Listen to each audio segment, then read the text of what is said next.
Okay, let's go ahead and jump into the first story here. Actually, before I do that, my friend Mitchum sent me a trailer for a movie. The title sounds completely ridiculous, but the movie looks incredibly good. I've seen movies like Helen Keller vs. the Night Wolves, I couldn't finish it, it was so bad. And I saw FDR American Badass, which was actually pretty good. So when Mitchum sent me a trailer for a movie called The Man Who Killed Hitler, and then The Bigfoot, I had really low expectations, but the movie stars Sam Elliott. The trailer looks great. It looks like they took a ridiculous plot and are playing it as seriously as possible. It looks beautiful as well. This man, you go back in time, not literally, but you see him kill Hitler, and then the government enlists him to kill Bigfoot, who is spreading some sort of deadly pathogen across the wilderness. Looks really good, actually, so I'll put the trailer in the show notes. Check it out. Now, our first story, we had a couple big stories pop up while I was taking my vacation. And this was one of the ones that popped up. And at first a lot of people are going to go, oh, I already know how the story ends because, you're following it on 4chan. But give me a second because I found a new piece of evidence.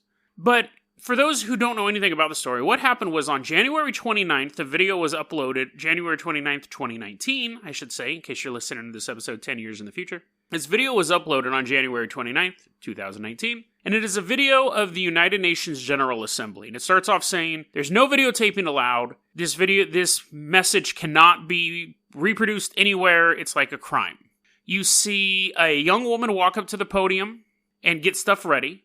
You see an older gentleman off to the left standing there, and as he moves backwards, his hands kind of sway side to side. And you see a very attractive woman sitting in a chair waiting for her turn to speak. Now, that woman's name is Aliya Prokofyeva. I bet you missed those mispronunciations for a week. Anyways, she describes herself that she is the head of something called Galactica. I went to her LinkedIn profile. She is trying to set up the first city in space. So she's kind of like this expert, self-proclaimed expert. I'm not for sure. So you do have experts go to the UN from time to time. Not everyone who speaks there is a world leader. She goes up to the podium and she reveals this message, and the video quality is really bad because it was supposedly recorded on a cell phone. Every so often you see a black image move in front of it, and the idea is that the person who's recording it is trying to shield the cell phone camera from view, and the audio quality is bad as well because it's not an official video. So you're basically just getting the audio from the phone. She goes up to the podium and says, back in December, a pyramid-shaped UFO was sighted over the Pentagon in Washington, D.C., and we don't know what it was. It's possibly extraterrestrial. What makes this visitation curious is that the pyramid began broadcasting a pattern that matches a pattern from a nearby star system. Now, we do have things called pulsars. We don't have them. Nature has them. The universe owns them.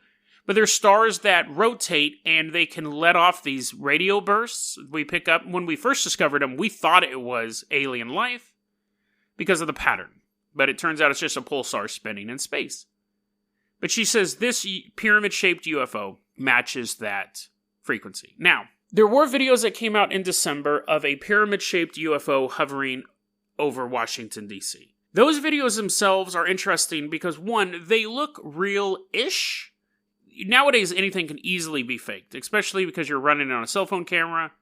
Any special effects you put in there, any irregularities in the special effects, a believer will just chalk it up to the bad quality of the video. When I saw the UFO over Washington, D.C., I didn't personally see it, but when I saw the video, my first thing was, Washington, D.C. is heavily populated, so why am I only seeing a couple angles of this thing? There should be thousands of videos, even if the mainstream media didn't cover it. The thing was huge. So she says that this is what happened. Now, the video got uploaded to YouTube on January 29th, and it set the UFO community abuzz. They're like, oh my god, look at this leaked footage that came out of the UN. Now, when I'm watching it, I'm thinking, if this video footage is real, YouTube would take it down. The governments of the world would immediately go, whoa, that video is not supposed to be up. It wasn't even supposed to be videotaped. Can you please shut down this, take this channel offline? And it's still there. It only has 60,000 views, so it's not a ton of views, but it's there. It was on 4chan. 4chan's generally known to be monitored by at least the US government. So the fact that it's still up kind of takes away its credibility. If you go to that video, and all the links are going to be in the show notes, of course, but if you go to that video, it links to an original video. That channel is taken down. But that could be part of the LARP. I could easily set up a channel, delete it, and then link a video to it and be like, oh, the original channel was deleted, but this is the video, so that's easy to fake too.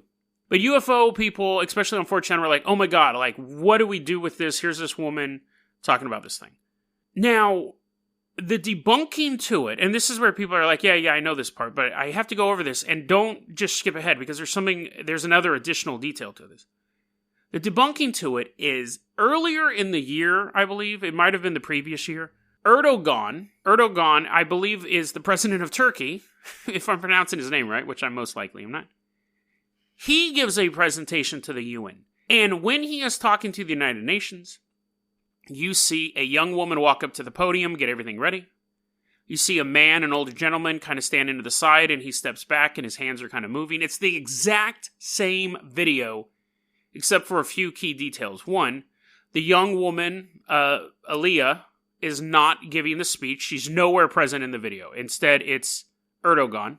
The film quality is much better. It's digital video. It's basically high-end digital video because it is the United Nations. It's not like they have money problems. The sound quality is much, much better. The cell phone video is really tinny because it's supposedly on a cell phone. And there's no hand ever kind of blocking the view.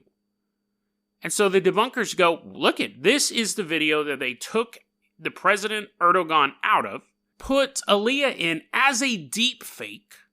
They digitally removed one person and put another person in, dropped the video quality, dropped the sound quality, and presented this as proof. You guys are idiots. You guys should have never believed this. So when I was I saw the original video, I was like, it shouldn't be online if it's real.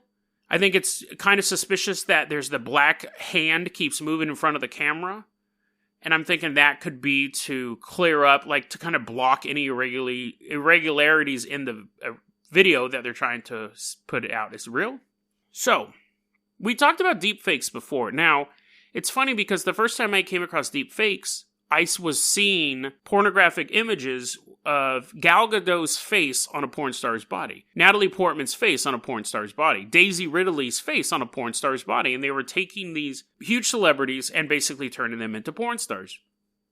And very, very convincing. Very, very convincing technology. I had never seen a full-body deepfake before, but it's the same idea. You take thousands of images, you have a source image, and then you have the image you want to insert. You remove one image. In the porn videos, it would just be the original actress's face, put the new face on top of it.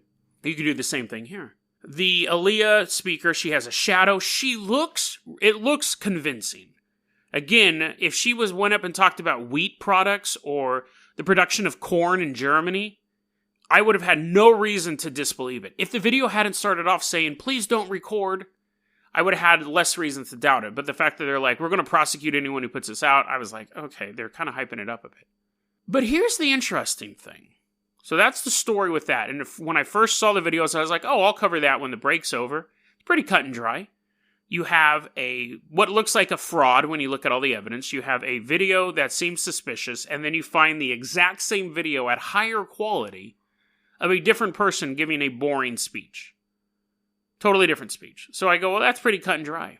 But what happened next is what makes me suspicious about everything. January 29th is the UN video uploaded to YouTube. At least the one we can see. I don't know about the one that supposedly got the account terminated. But on January 29th is the video you can watch. Video I have a link to.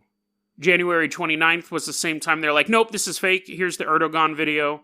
That whole story kind of happened relatively quickly. But also, what makes me suspicious about the story is on January 30th, a viral news story goes out. Look at these wacky deepfakes. Look at Steve Buscemi's face on Jennifer Lawrence's body. What?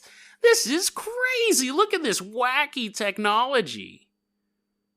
And it's weird because they could have had that same story. If you wanted to cover deepfakes that day, if you wanted to make that a viral story, the UFO video is a more convincing deepfake. Because when you see the Steve Buscemi, Jennifer Lawrence thing, it looks grotesque.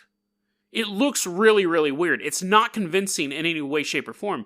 And I thought, why a day after the UN video comes out, which is most likely a fake, are they now pushing the story of deepfakes back into the media and showing us a ridiculous example. And they did the same thing over the summer. Over the summer is when the trend began of the famous actresses being put on porn stars' bodies. But when the media covered it, when they showed examples of it, they'd say, look at Nicolas Cage's face on all of these movie stars? What? And I'm thinking, I'm not asking them to show porn on CNN, but why don't they show at least still clips and they could be like, this is this actress's face.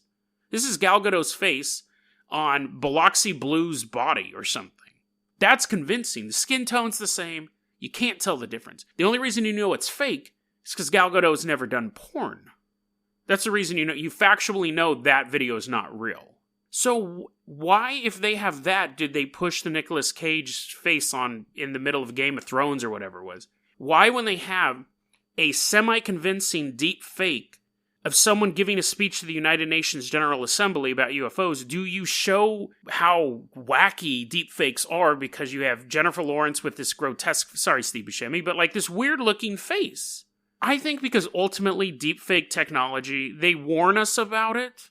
I think their concern is rogue actors using deepfake technology. I think the government, I think certain powerful people want to use it for their benefit.